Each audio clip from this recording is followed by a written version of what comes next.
This same symbol appears on his chest, connected to money laundering and human cloning. Combines every known religion on Earth. This religion founder enjoys racing video games? This is the story.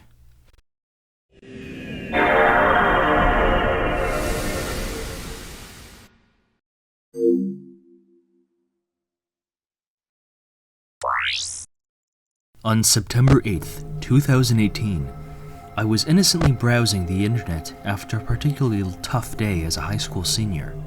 My hip-hop playlist was suddenly graced with an upload from DJ Vlad, a popular news source for music artists, famous figures in the fashion and general pop culture industries, and other big names that my peers and I would have emulated as teenagers. What caught my attention right away with this particular upload was the title. I had never seen anything quite like it.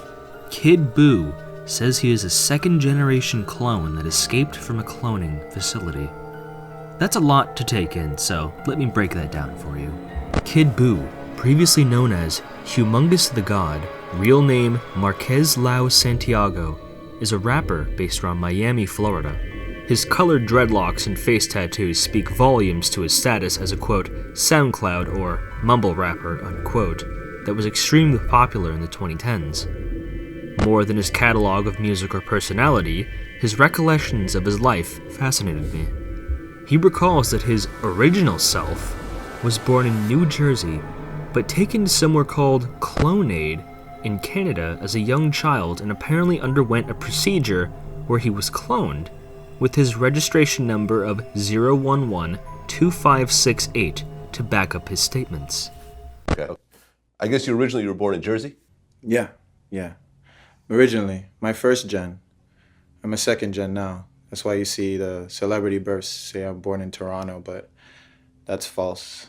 My first gen was born in Jersey. However, I was cloned by Clonaid in Canada. My model number is 0112568, if anyone wants to see the registration in Clonaid. He claims to have stolen some documents shortly after some of his memories of the situation were intentionally wiped before he left for South Miami. When I was cloned, they wiped a lot of memory, but when I stole the documents before escaping, I read that the mother was Puerto Rican and the father, surrogate, you could say, was the sperm donor was the Sicilian. Okay, so you were a test tube baby. Yeah. The rest of this video is him recounting his life growing up in Miami with a very typical rapper story of being surrounded by poverty and gang violence, but I want to put that on pause. This all sounds very intense for an interview under 10 minutes of runtime, but I'm sure one element particularly stood out from that Clonaid, and the suggestion that human cloning not only exists, but is widely available to anyone who would bring their child there, seemingly without needing the child's consent. What is Clonaid? Keep a pin on that for now, because we must go further into Boo's interviews. The second and third interviews don't have much relevance other than Boo explaining his fondness for anime, but the fourth interview has a strange segment where he seems to dissociate on camera. A lot of people want to be models, but never reach the heights that you've already reached, and it seemed like you weren't even trying.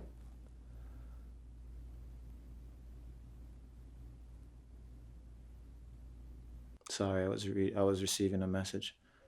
Come again? What are you saying? What I said is a lot of people want to be models and don't reach the heights that you've already reached, and it doesn't seem like you were even trying. Notice how much perkier he is after his brief episode, which might track with his statements of memory alterations as a child. The final part in this multi-series has Boo reveal the tattoo on his chest, which looks unlike anything I've ever seen. I think he explains it best himself. You're talking about the swastika, so you actually have that on your chest? I have, yes. It's a symbol of infinity.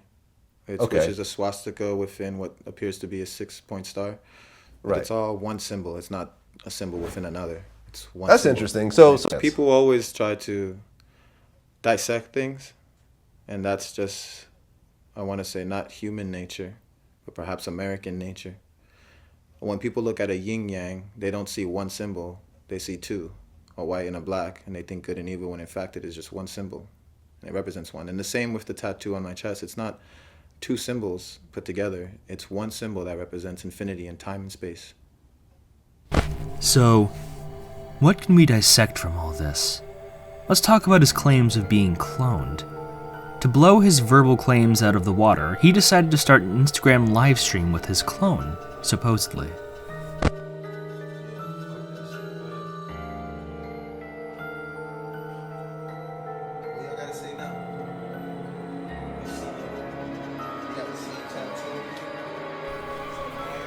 What are we looking at here?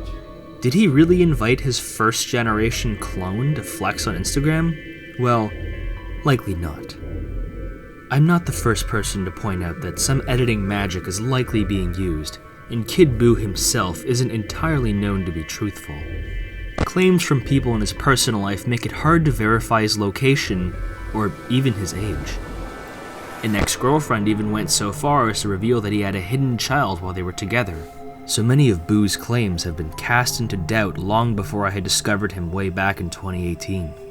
But fast forward to the current year of 2023. What's up with Kid Buu now? Fortunately, he uploaded a short video on the topic of cloning a couple months ago. Previous interviews y'all seen before, from then on I said, like, oh, I was cloned and whoop-de-woo and all that stuff. Just being smart with marketing, you know. Also, too, I wanted to raise awareness for something that I stumbled across, which was the Raelism stuff with cloning and everything. And I thought it was quite revolutionary. I figured it was a good topic to talk about. I've gotten involved with it very much a lot, like invested a lot of my time. So it was just something to talk about, you know. I've never been cloned. I'm a human being just like you, regular person. Maybe not so regular. So he was trolling. His clone videos were fake, and he lied about being a clone, which isn't entirely surprising. It seems like a solid grift. Read some Wikipedia articles, drum up some stunts for publicity, then reap the rewards.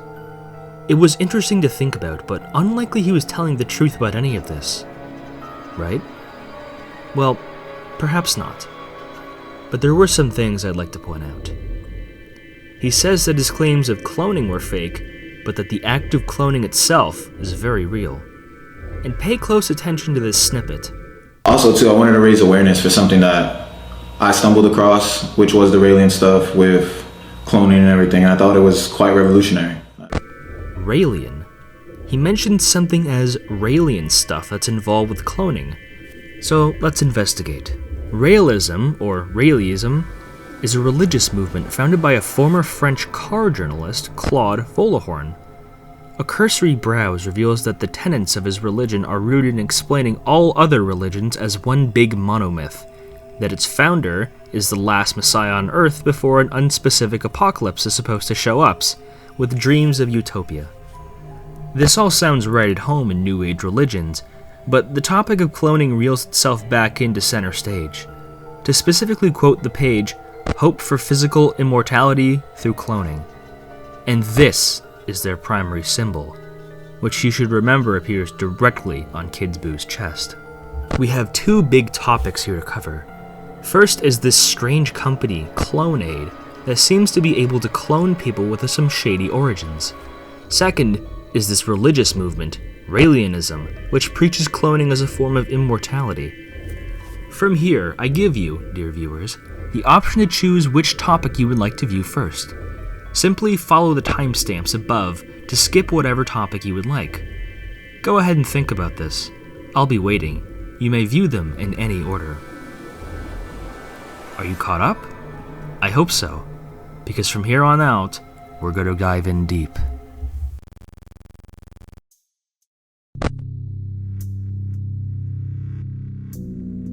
According to their own website, Clonaid is a company registered in the Bahamas that claims to specialize in cloning, i.e. taking a, presumably, living organism and replicating its DNA and general structure to produce another living organism with the same genetic makeup. Founded in 1997 by Rael, whose name we will see pop up again, creating the Valiant Venture Ltd Corporation, which seems to subsidize Clonaid. Unsurprisingly, French journalists found their entire operation very suspicious, and the Bahamas government apparently cancelled the LTD, which I am going to interpret as an intervention rather than a social media smear campaign. Pulling up the complimentary Wikipedia page, we discover an ethical conundrum not listed on the official website. Most European countries have outright banned human cloning, which is not a statement I would ever think I would say, but naturally, if there's a morally dubious law everywhere else in the world, the United States will conveniently not have it. I suppose it's only fitting that at the time, the President Bill Clinton's thoughts on cloning were, "I don't care." Clonaid claims to have had hundreds of customers around the late 90s in its founding, which goes against their lack of funds detailed in other articles. In the year 2000, the mounting pressure caused its founder, Rael, to hand over the company to one of the brightest scientific minds in his circle and one of his most loyal followers, Dr. Brigitte Boisselier. That's the background, but what about these so-called clients? What kind of service was Clonaid offering at the time?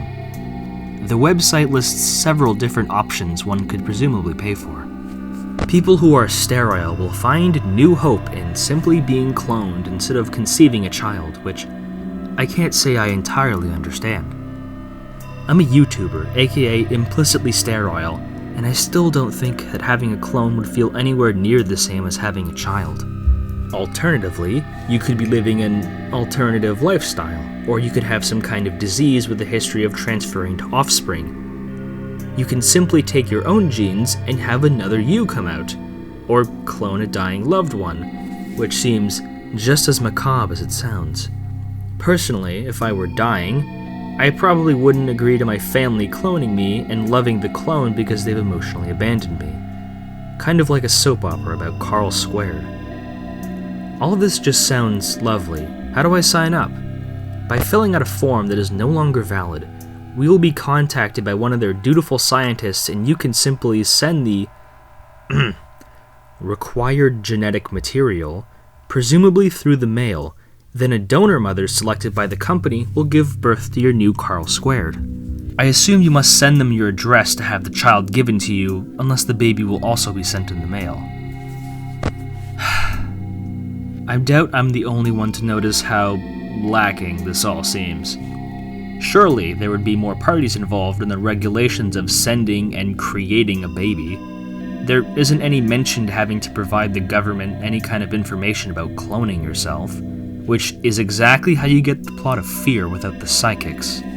And thankfully, I'm not alone in this.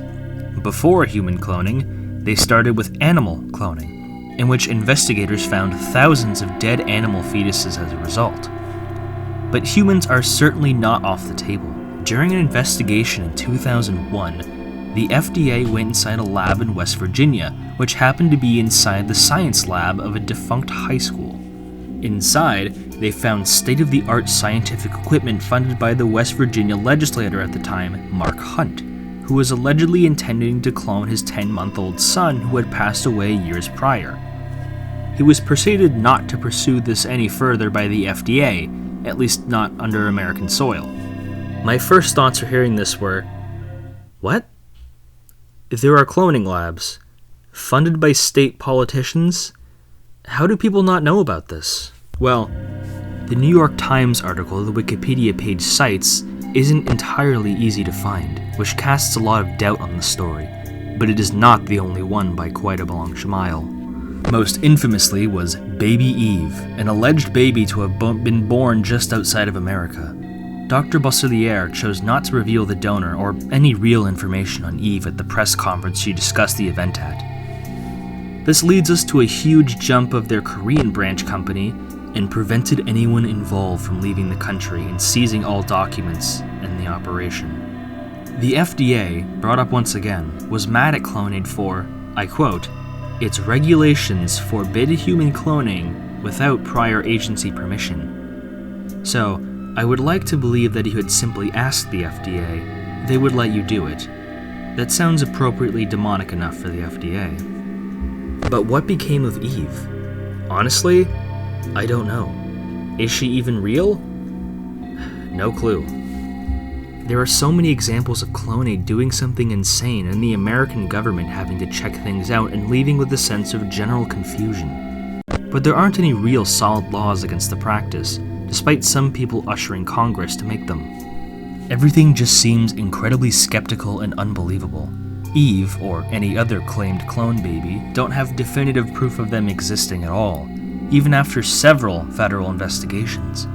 There are so many more scenarios I haven't read off Wikipedia, so I recommend giving the page yourself a browse for additional information. Though, something that caught my eye was that most of the articles being cited have now been deleted. The pages are still there, but the content has been scrubbed. Even using the Wayback Machine, trying to find them proves to be a tough challenge. I've tried to get into contact with Clonaid by sending them an inquiry, but it doesn't seem entirely possible because it requires a verification code that I'm not entirely sure exists. We have two different possibilities happening. One, Clonaid is a legitimate but sketchy company that can genuinely clone human children. Or two, it's a front for something. Let me explain how I came to that conclusion. The multiple federal investigations for one, but there was one standout sweep in April of 2003 which revealed that the company had 2 registered employees with no board of directors, no registered address, not even a janitor. Dr. Basilier said that Clonaid was the product they were providing and not the company's itself name. I suppose the official name would be the LTD mentioned earlier. If that wasn't dissolved by the Bahamas government, that is. If there's no board of directors, then who's managing them, if at all? I was surprised to find that Valiant Ventures still appears to be in operation in whatever form. I've sent them an inquiry to ask about the connection, but I'm unsure if they will respond.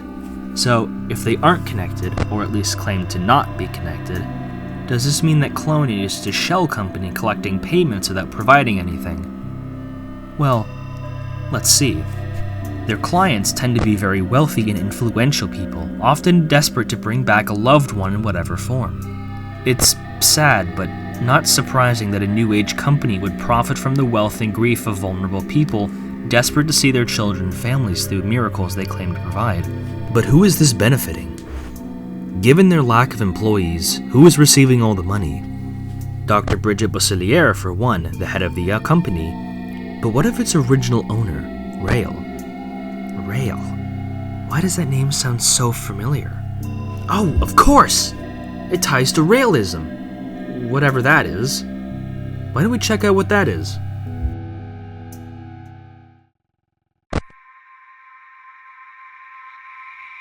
The story of New Age religions only makes sense when you first analyze their founders. I've briefly mentioned Claude, or Rael as he later renamed himself, in my intro, so I won't repeat myself much. What I can say that his later prophetic journey that led him astray from his previous journalist career is not unlike the stories of people like Joseph Smith. Rael claims to have been contacted by extraterrestrials in December of 1973. In the book he later wrote, The Book That Tells the Truth, he explains that whilst he was standing around a volcanic crater, an alien descended from a spacecraft and told him to spread their message to the people of Earth. That message? The apocalypse was coming. Like I've mentioned, he combines other world religion stories into his own, likely to prey on people's predetermined expectations and twist the message to each group. His book states that human scientists from another planet called Elohim created all life on Earth through highly advanced genetic manipulation, which ties into the cloning philosophy neatly. What isn't explained is that in October of 1975, more extraterrestrials took him off the planet to meet Jesus, Muhammad, Moses, and the Buddha, all at the same time, because all 4 of them were just prophet baton passing until Rael could spread the message of true salvation, naturally. He claims that all 4 of them are the results of human mothers mating with Elohim fathers, kind of like the Watchers and Nephilim in the Book of Enoch. Rael incorporates basically every religion into a sort of faith-based eugenics jambalaya. After he wrote his second book, Rael quit his automotive journalist job and decided to fully devote himself to his father's intended purpose, spreading the good news of salvation through genetic manipulation to survive this vague apocalypse. His father is God, naturally.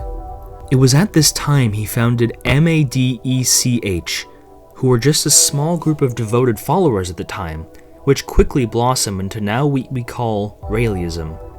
There is no other symbol that represents the confusing mishmash of faith better than their official logo, an Eastern swastika inside of a six-pointed star, which should look familiar. There's a fair bit more to his philosophy and nitty-gritty details about the religion, like the rejection of democracy, colonizing space, alleged book plagiarism, and building the third Judaic temple. So consider that as my endorsement to conduct some research of your own, dear viewers. But perhaps I can sweeten the deal. If this video gets 100,000 views, I might just make a follow-up. Who knows? Anyways, Rael and his followers traveled all over the world from late 1970s to 1990s. They traveled around, picking up members here and there while spreading the so-called good word. Their home base was established primarily in France, but they got a fair following in many parts of Asia, particularly Japan and South Korea.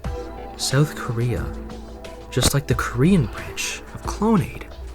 In fact, several wealthy Japanese Raelians decided to rent a race car to promote their religion, as well as to please their leader, who was known for his love of cars. Rael was ecstatic and asked to enter the car in official racing tournaments, as long as his funding didn't come from member tithing, which means members donating 10% of their earnings annually, but rather other wealthy people not as obviously connected to the religion. I find it kind of entertaining that he was so giddy to do it, but really told his own followers, "I'ma just do me." He entered several races and did quite well for himself, even earning third place at Lime Rock in Connecticut. It only would have been funnier if he had to race against someone in another New Age religion car, like if he had met a Scientologist on the track. He later retired from racing in the early 2000s, but has gone on record saying that he still expresses his love in the sport through video games. It's not entirely impossible to imagine Rael, a New Age religion thought leader, linking up with you on Rocket League, which I find quite entertaining.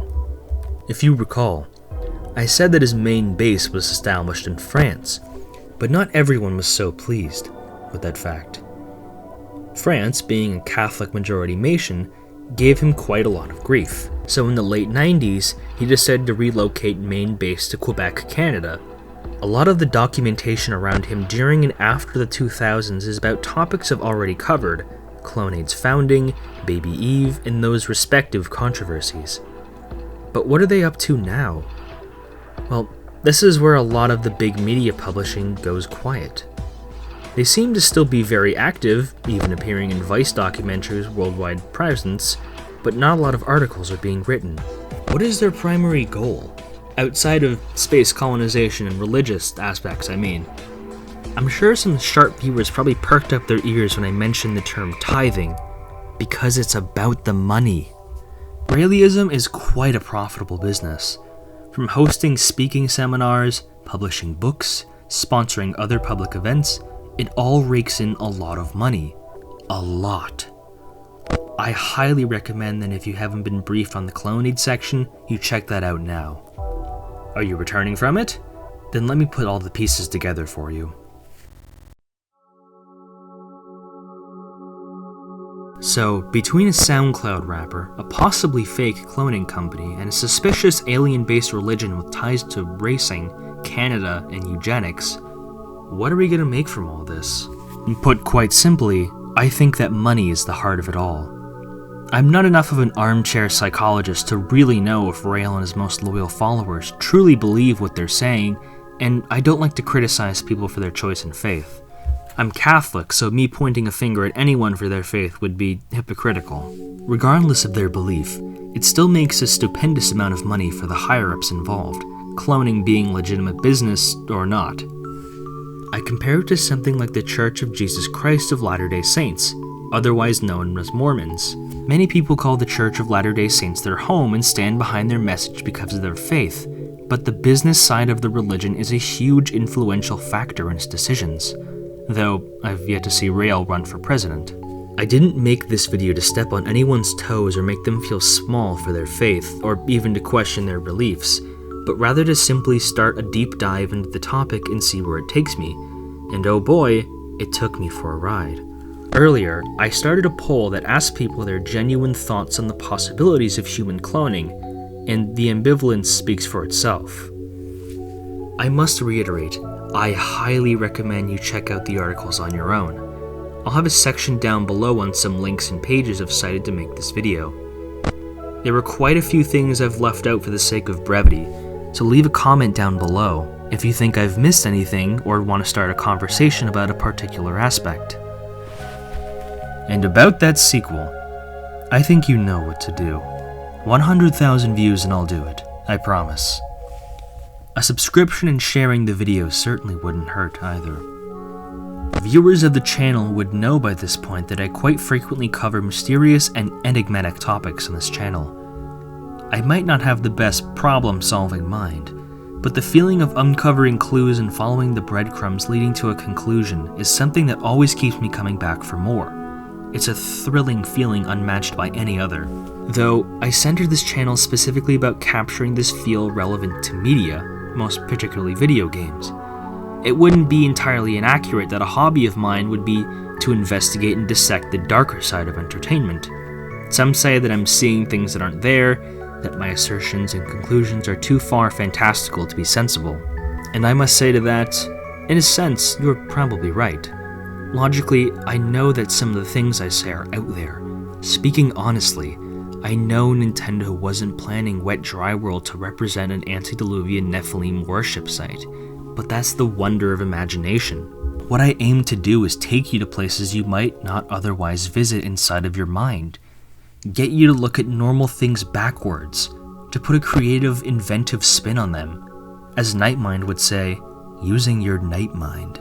I do like to draw lines in the sand when I cover topics informatively and qualitatively, and when I propose theories and ideas quantitatively. Like my theory section of the Wet Dry World video, how much people are willing to suspend their disbelief depends on my ability to deliver a quality video through the script and video footage, which I grow ever more proficient in because of my growing understanding of the software available to me, and the remarkable feedback that those who would choose to leave comments for me provide. I would never be able to improve without the help from you, my small but loyal community. And I must recognize that my channel isn't entirely my channel, but ours. Not in the death of the author sense, but rather as a collaborative repository for mine and your interests, ideas, media, etc. Thank you for all of this. None of this would ever be possible without people supporting me, and it means the world and back, and more, that I'm able to find people who enjoy my ramblings enough to subscribe to the channel and share it. Now that the prostrating is done, I have one more favor to ask of you. This might be the strangest video I've ever made, probably for a long time coming. You might have seen things that confuse you or seem to conflict outright with the statements being presented. To round back to the point of suspension of disbelief, I don't ask you to blindly believe everything I say, because to be completely honest, it's probably just a marketing scheme that I'm a little too invested in. Which could potentially be troubling because I'm not covering a video game or movie. This is about real people with lives and careers.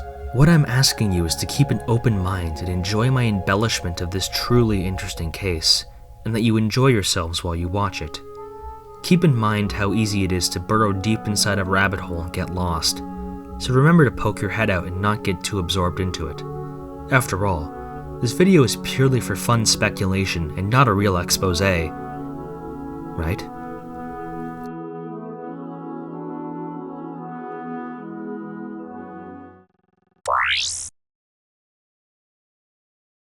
Also, keep your language in check. My mom checks this channel, so keep it PG-13, would you kindly?